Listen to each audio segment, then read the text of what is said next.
regalo. Salamat ah. Oh, ito take out mo na to, dalhin mo na. Kumuha ka pa dyan kung ano gusto mo. Pero yung cake, kay Enteng ko yan. Iwanan niya. Uuwi pa ba yun? Anong oras na? Oo, darating yun. Pag birthday ko, nandito yun. Ito.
Rigor, anong ginagawa mo dito?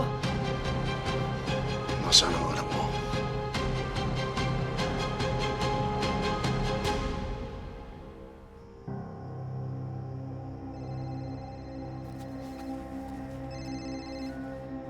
Hello, Nay?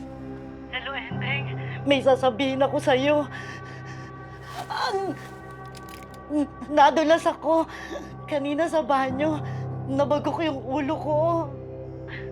Nahihilo ko. Pwede puntahan mo ko ngayon dito. O sige, Nay. Pupuntahan ko kayo. Magdadala ko ng gamot. Salamat.